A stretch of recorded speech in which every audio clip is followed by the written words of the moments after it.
the conversation in the world of golf right now does surround what the PGA Tour offers its players, certainly spotlighted by the LIV Tour saying that they have left because of similar, for better conditions and a better work environment. And thanks for the memories, PGA Tour. Where do you stand on this whole subject matter, Mark Hubbard? Yeah, I struggle with some of the guys who left saying that because, like, I've played 30 to 33 events for 8 straight years. Like, they're complaining about the fact that they're playing too much. Those guys are playing 21, 22 events. They're not grinding the way that we are, and they're getting paid a bunch. And so, to act like, oh, I'm not getting to see my family. I mean, you're a professional golfer and you're only having to play 22. You're only having to work 22 weeks a year. I mean, I know we're grinding on off weeks too, but I've found that sob story a little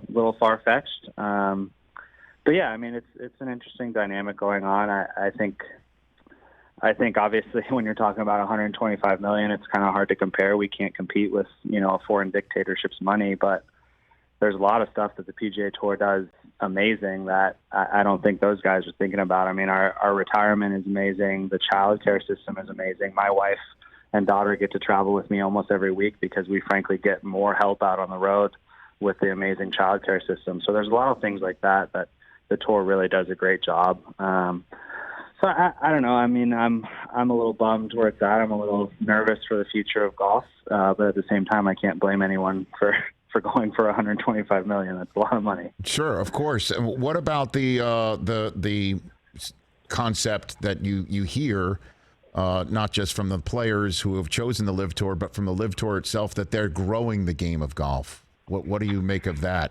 opinion, Mark? Yeah, I mean, I don't see how. I think, the tour, we have, developmental tours all the way up. In terms of growing the game of golf, like the amount of work we do in each community that we go into, the amount of charities we impact every week. I mean, just walking around the Pro-Am today at the John Deere, the amount of kids that were out here from Boys and Girls Club from the first tee, I don't see how that was something that we were lacking in. And I don't see how a 54-person tour run by a foreign dictatorship is gonna impact the youth the way that we do. So I don't really see how that adds up, to be honest. And is there how much conversation in the locker room or amongst you and your circle of friends or tight circle that you may have in the PGA Tour? How much of this is being discussed by you guys? Yeah, it's kind of everywhere right now. It's being talked about all the time, locker rooms everywhere. I think all of us are a little bit tired of it and want to just get back to playing golf, but we realize, it's a unique situation. I think, from a media standpoint, sometimes we're kind of like, hey, like if we really want this to go away, maybe we should stop talking about it. It's kind of one of those things. Any press is bad press, or any press is good press. Even if we're condemning the guys that are leaving, we're still talking about them. So I think all of us miss the days when we could go just play golf, but it is what it is. And I think a lot of the changes that the tour just made are going to be good, and I'm glad we're switching the conversation to that narrative instead. Well, the guys who left, I mean, obviously last week, Brooks Koepka opening a door for you to play in the Travelers. Do you think there'll be more open doors for you because of the amount of guys who have left? Do you think that might be a benefit in that respect, Mark,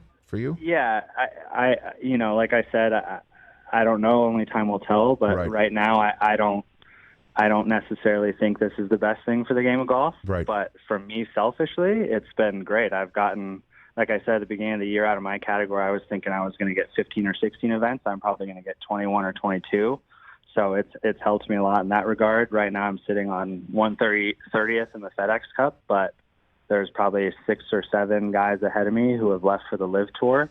So I could be sitting at 123 for all I know. So selfishly, yeah, those guys leaving and has helped me out a lot. We were actually joking. I got a new staff bag last week, and it doesn't have my name on it. So we were thinking about writing "Not Brooks Koepka" or "Brooks Koepka was there" on the front of the bag. But didn't have the ball. Please do that. Please do that. There's still time. There's still this week. Please do that. So that was going to be my next question. Is like, we got you a new bag. We can get you a new bag if you're going to have more starts, right? Because I saw the bag. We can't have duct tape, Mark Hubbard. We cannot have duct tape on your golf bag. I mean, it kind of goes with the homeless hub. I know.